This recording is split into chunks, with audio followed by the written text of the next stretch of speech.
ಡ್ಯಾಮ್ದಲ್ಲಿ ಇರುವಂತಹ ಕೆಲವಷ್ಟು ನೀರನ್ನು ಮುಂದೆ ಕೃಷ್ಣಾ ನದಿಗೆ ಹಿಪ್ಪರಿಗೆ ನಂತರ ಬಿಡಬೇಕು ಅಂತ ಕೇಸಿಂದ ನಾವು ಚಿಕ್ಕಪಡಿಸಲು ಬ್ಯಾರೇಜ್ ಒಳಗೆ ಬರಲಿ, ಸ್ವಲ್ಪ ಮುಂದಾದರೂ ಬರಲಿ ಅಂತ ಕೇಸಿಂದ ವಿನಂತಿ ಮಾಡ್ಕೊಂಡಿದ್ದೀವಿ. ಅಷ್ಟೇ ಅಲ್ಲ, ಮುಂದಿನ ದಿನಗಳನ್ನು ಬಹಳ ದೊಡ್ಡ ಪ್ರಮಾಣದಲ್ಲಿ ನೀರಿನ ಹಾಹಾಕಾರ ಆಗ್ತಾ ತಿಳ್ಕೊಂಡು ನಾವೆಲ್ಲರೂ ಕೂಡಿ, ನಾವು ಭಾರತೀಯ ಜನತಾ ಪಕ್ಷದ ಎಲ್ಲ ಮುಖಂಡರು ಕೂಡಿ, ನಮ್ಮ ವಿರೋಧ ಪಕ್ಷ ನಾಯಕ ಆರ್ ಅಶೋಕ್ ಅವರು ಮತ್ತು ರಾಜ್ಯಾಧ್ಯಕ್ಷ ವಿಜೇಂದ್ರ ಅವರು ಕೂಡಿ ಕೇಸಿಂದ ಮುಖ್ಯಮಂತ್ರಿಗಳಿಗೆ ನಾವು ಕೂಡ ವಿನಂತಿ ಮಾಡ್ಕೊಂಡೆವು. ವೈನಾದಿಂದ ಕನಿಷ್ಠ ಒಂದು 3-4 TMC ನೀರು ಬಿಡಲೇಬೇಕಂತ ಹೇಳಿ. ಅದರಿಂದ ಅವ್ರಿಗೆಲ್ಲ ಕೇಳ್ಕೊಂಡಾಗ ಅವರು ಮುಖ್ಯಮಂತ್ರಿಗಳು ಆಯ್ತು, ನಾವು ಮುಂದೆ ಪ್ರಯತ್ನ ಮಾಡೋಣ ಅಂತ ಹೇಳಿದ್ರು. ಈಗ 3 ತಿಂಗಳ ಹಿಂದೆ ನಾವು ಈ ವಿಷಯವನ್ನು ನಾವು ಪ್ರಸ್ತಾಪನೆ ಮಾಡಿದ್ದೀವಿ. ಅಷ್ಟೇ ಅಲ್ಲ, ಸಡನ್ ಆಗಿ ಮೊನ್ನೆ 28ನೇ ತಾರೀಕಿನ ದಿವಸ ಒಂದು ನೀರಿನ ವಿಷಯವಾಗಿ ಜಿಲ್ಲಾವಾರು ಒಂದು ಮೀಟಿಂಗ್ ತೆಗೆದುಕೊಂಡಾಗ ಎಲ್ಲರೂ ಕೂಡಿ, ಎಲ್ಲ ಅಧಿಕಾರಿಗಳು ಕೂಡಿ, ಅದರ DC ಅವರು ಇವತ್ತು ನಿನ್ನೆಯಿಂದ ಒಂದು ಕೃಷ್ಣಾ ನದಿ ದಂಡೆ ಮೇಲೆ ಇರುವಂಥ ಎಲ್ಲ ಪ್ರದೇಶಗಳಲ್ಲಿ 7 ತಾಸು 3 ಫೇಸ್ ವಿದ್ಯುತ್ ಸಂಪರ್ಕವನ್ನು ಕಡಿತಗೊಳಿಸಿ ಕೇವಲ 1 ತಾಸು ಕೊಡುವುದಾಗಿ ಆದೇಶ ಹೊರಡಿಸಿದ್ದು ಇದು ಖಂಡನೀಯ. ಇದು ಯಾರ್ದರೆ ಬಹಳಷ್ಟು ಒಂದು ರೈತರಿಗೆ ಅಷ್ಟೇ ಅಲ್ಲ, ಸಾರ್ವಜನಿಕರಿಗೆ ಇದು ಒಂದು ದೊಡ್ಡ ಸಂಕಟ ಅಂತ ನಾನು ಇಲ್ಲಿ ಹೇಳ ಬಯಸ್ತಾ ಇದ್ದೇನೆ. ದೊಡ್ಡ ಹಾನಿ ಕೂಡ ಆಗ್ತಾ ಇದೆ. ಇವತ್ತು ಜಾನುವಾರಿಗೆ ಕೂಡ ನೀರಿಲ್ಲ. ಆದ್ದರಿಂದ ತ್ವರಿತವಾಗಿ ಈಗ ಎತ್ತಲಿಕ್ಕೆ ನದಿಯಲ್ಲಿ ನೀರು ಕೂಡ ಇಲ್ಲ. ಅದಕ್ಕೆ ಬೋರ್ನಿಂದ ನೀರು ತೆಗೆದುಕೊಂಡು ಹೇಗಾದರೂ ಬದುಕುದ ಸಾಧ್ಯತೆ ಇದೆ.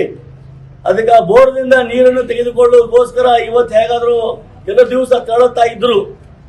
ಈಗ ಅದು ಕೂಡ ಬೋರ್ನಿಂದ ನೀರು ತೆಗೆದುಕೊಳ್ಳೋದ್ರಿಂದ ಅದು ಕೂಡ ಬಂದಾಗಿದೆ. ಅದಕ್ಕೆ ವಿದ್ಯುತ್ ಸಂಪರ್ಕ ಕೊಟ್ಟಿದ್ದಾದ್ರೆ ನದಿಯಿಂದ ನೀರು ಎತ್ತಂಗಿಲ್ಲ, ನಾವು ಬೋರ್ನಿಂದ ನೀರು ಎತ್ತಲಿಕ್ಕೆ ಸಾಧ್ಯದ ಮತ್ತು ಬದುಕಲಿಕ್ಕೆ ಸಾಧ್ಯತೆ ಇದೆ. ಆ ನಿಟ್ಟಿನಲ್ಲಿ ದೊಡ್ಡ ಪ್ರತಿಭಟನೆ ಪ್ರಾರಂಭ ಆಗ್ತದೆ.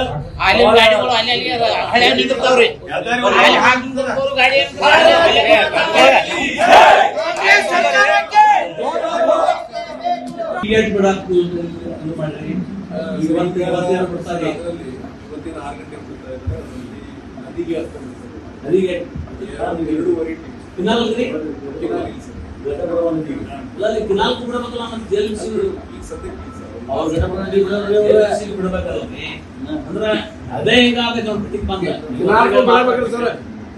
ಮಂತ್ರಿಗಳದ್ದು ಏನು ತೊಂದರೆ ಇಲ್ಲ, ಅವ್ರನ್ನ ಸಾಲ್ವ್ ಮಾಡ್ಬಿಡು.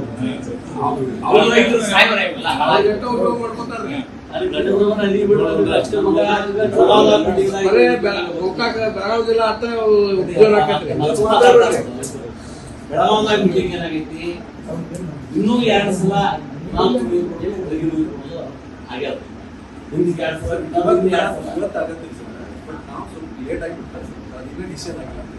ಡಿಸಿಷನ್ ಮಾಡ್ರಿ. ಕಾಂಗ್ರೆಸ್ BJP ಯಾಕೆ ಮಾಡ್ಬೇಕು? ನಮ್ದು ಹಿತ ಕಾಪಾಡಬೇಕು. ಸರ್ಕಾರ ಅವ್ರಿಗೆ ನೀವು ಮೆಡಿಕಲ್ ಬಂದ್ ಮಾಡ್ಬಿಡಿ, ಹೋಗ್ಲಿ ಎಲ್ಲಾರ್ಗೂ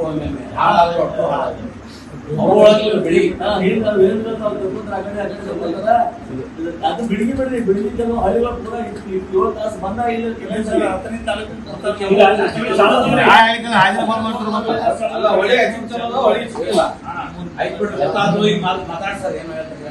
ಸರ್ ನಾಳೆ ರೋಡ್ ಬಂದ್ ಮಾಡಿದ್ರೆ